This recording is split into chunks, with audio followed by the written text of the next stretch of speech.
Hi guys, Samantha here. In today's video, we're going to talk about pin trading, kind of go over some of the rules and maybe show you a couple of my pins and some pin etiquette. If you're new here, welcome to my channel, Sam's Fairy Tale Life. If you've been here before, welcome back. And make sure to click the little subscribe button down below if you're new, and click the little bell icon so you don't miss any future content. And let's get started. Let's kind of talk about what pin trading is. So what pin trading is you can buy like authentic Disney pins and trade them when you're in any of the Disney locations. So Disney World, Disneyland, Disney in Shanghai or in Tokyo. And you can trade them with any of the cast members. And sometimes people will trade them with guests as well. That's not something I've personally ever done.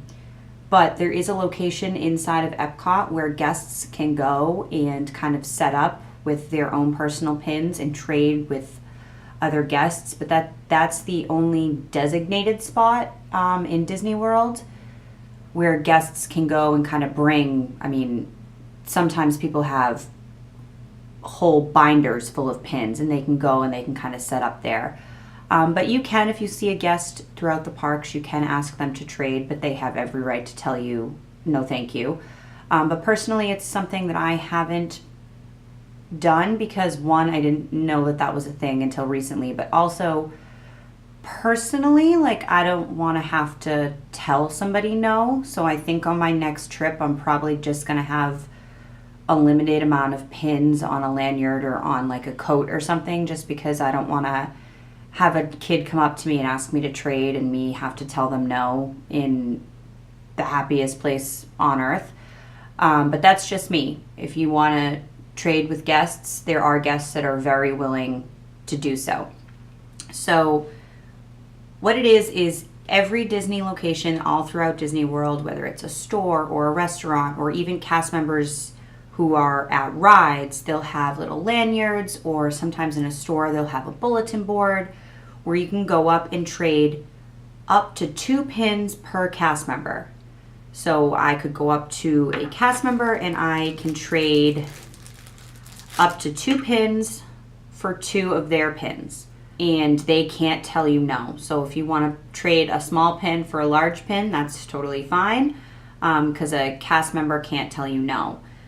And then the way to kind of get started with pin trading is you can buy a starter pack, which will, you can buy a themed starter pack of princesses or Stitch or Finding Nemo or whatever it is. And you can buy a starting pack and it will come with a lanyard or sometimes like a hat and 4 pins on it to kind of start your collection. Also, I would suggest if you have a local Disney store or Disney outlet, I would suggest going there to check out their pin selection, because if they're on clearance or the store is having some sort of sale, you can get multiple of the same pin. It doesn't even matter if you're just going to trade them away, and sometimes you can get them for as little as a couple bucks per pin. There are lots on eBay, which recently for Easter I got one as a gift, where you can kind of buy a lot of pin, like 30 pins or whatever it is, for really cheap money. But the problem with that is it is very likely that the majority of the pins that come in that lot are going to be fakes or replicas. Like they'll have the real mold from a certain line of pins, but they'll be fake. Like they'll be replicas, not an authentic Disney release of that pin. I would advise, if you get one of those lots, to kind of go through and weed out the fake ones, unless you really like a pin and want to keep it for yourself even though it's fake, because I've definitely done that. I went through the lot that I got for Easter as a gift, and I actually kept some of the fake pins just because personally I like them and the collection. So right now I have like my pins kind of separated for my future trips. So like in here are all the pins that I'm willing to trade away. And I kind of went through and tried to make sure as best to my knowledge, that they're all authentic pins. But obviously I don't, I'm not an expert on that, so it is what it is. So the other thing about pins to know is sometimes they are what you call a hidden Mickey pin, and they'll have like a little hidden Mickey on it somewhere. And that what that means is the only way to get that pin is to trade a cast member for it. Like Disney will release these certain pins to just cast members, so you have to go and like trade cast members for them. But the problem is it's hard to find a complete set, which is what a lot of people try to do. That's not personally what I try to do, because I don't know a whole lot about the value of pins and the different sets. I just kind of trade for what I like. If I find a Little Mermaid pin because she's my favorite, I'll trade for that. Whatever I'm in the mood for. On one previous trip to Disney, I traded for only Pirates of the Caribbean pins, or like pirate related pins like Captain Hook or whatever. And then in previous trips, it was just princess pins or Tinkerbell pins. So, it's kind of whatever I'm in the mood for. Yeah, so these are some of the ones that I'm willing to trade away. And then I had a bunch of these little bags.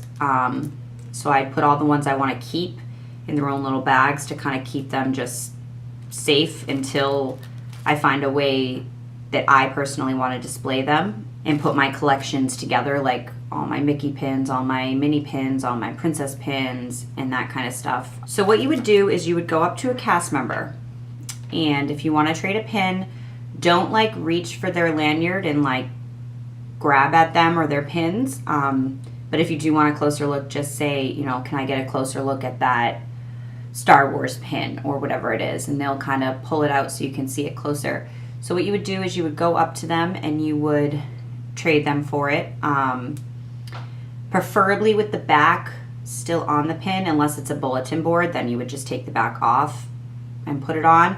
If you are giving a cast member a pin without a back on it, please put it in your hand with the pin side up so they don't poke themselves or you don't poke yourself. And you can trade up to 2 pins with one cast member, and they can't tell you no, which is nice. Unlike when you're trading with a park guest, they have every right to tell you no thank you. And I just find pin trading to be a unique experience, and it allows you to come home with some souvenirs that you otherwise might not have come home with. Because even if you buy pins, like even if that's something you like to, on your trips, buy pins from your favorite ride or your favorite park or a Disney event that you went to, sometimes the pins are ones you won't be able to purchase, whether it's a really old pin from 10 years ago and you just can't purchase it anymore. So it definitely creates some unique experiences and souvenirs that you can bring home, and you can do it for relatively cheap. Like I said, you can buy them on eBay, or even going online to the Disney store. If you look in their sales section, or when they're doing some sort of, the whole site is 50% off or free shipping or whatever it is, you can get them relatively cheap if you buy them through Disney and you want to ensure that they are authentic pins. The problem is not everybody realizes, because to be honest, I didn't realize that these pins were faked until recently. So the amount of pins that I've traded in the past on different trips, I've probably very well traded fake pins to a cast member, So you do have to understand that not everybody understands that there are fake pins, which means if you are trading with a cast member, you do run the risk that it could potentially be a fake pin. So if you're new to trading, that might not bother you. Like, it personally, for me, it doesn't bother me, because I'm not trading for value or necessarily to complete a collection. I'm just trading for what I like. But there are people out there who do trade to complete a collection, or because they happen to stumble upon a super rare pin that is one of 1,000 released, and that makes it more valuable. So you should be a little considerate of that, to try and maybe go through your pins to see if they're authentic or not. There are some ways to tell. if you're buying from a third-party seller, whether it's on Facebook or Craigslist or eBay, you know, you can kind of tell by the coloring or just like around the pin. If it's flat, you know, that's a good sign. If it's jagged or with like bits of metal just kind of sticking out, it's a fake.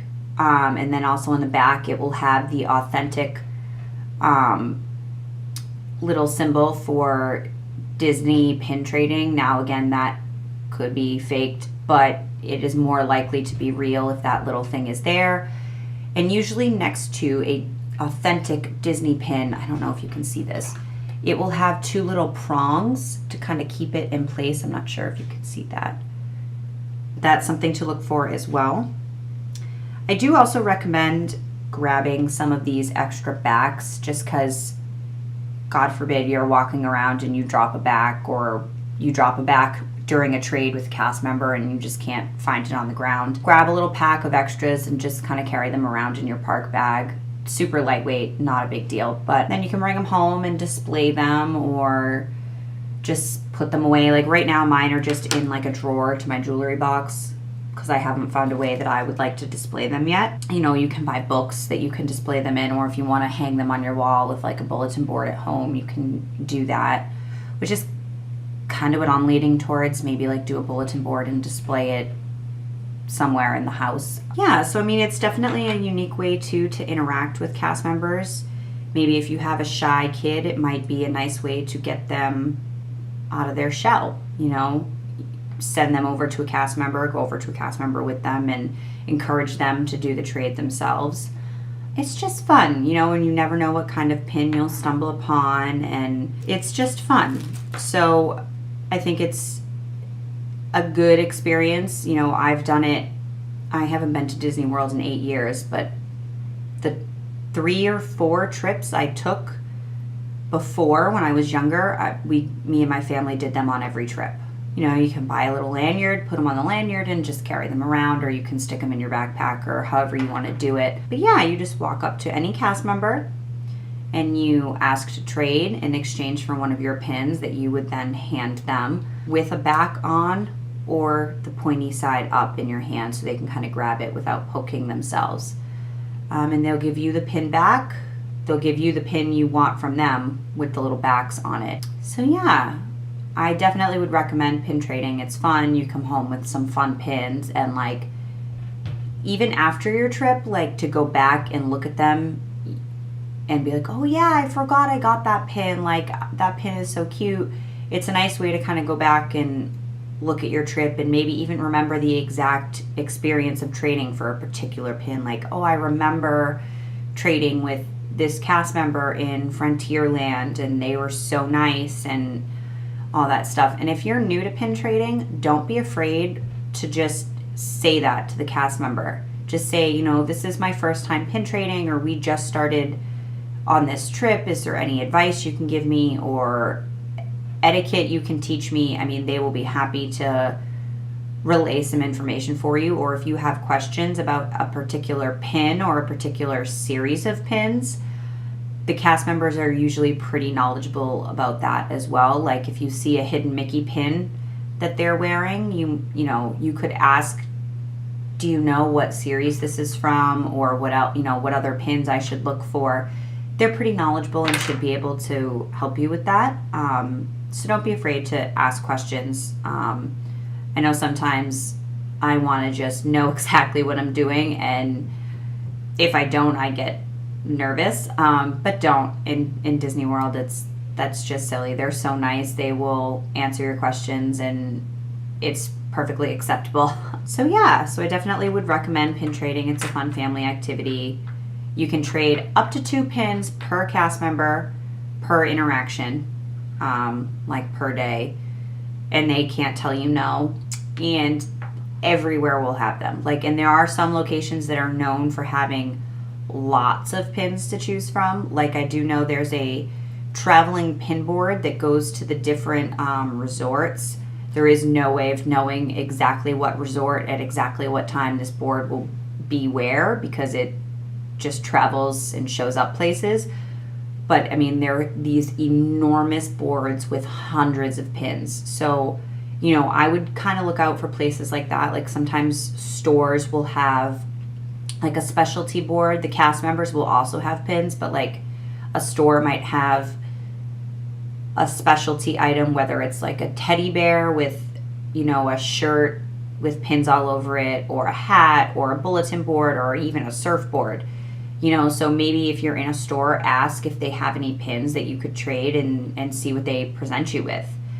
The cast members inside restaurants will have them, so always be on the lookout if you're trading for pins for a cast member or pins that you like or anything like that. And don't be afraid to walk over to a cast member and ask to see their pins, and then decide not to trade. That's okay too if you don't love any of the pin selection that they have. So that's kind of it. If you have any questions about pin trading, leave it down below, and I would love to answer those questions for you. If you liked this video, make sure you give it a like or share it, and I will see you next time. Bye!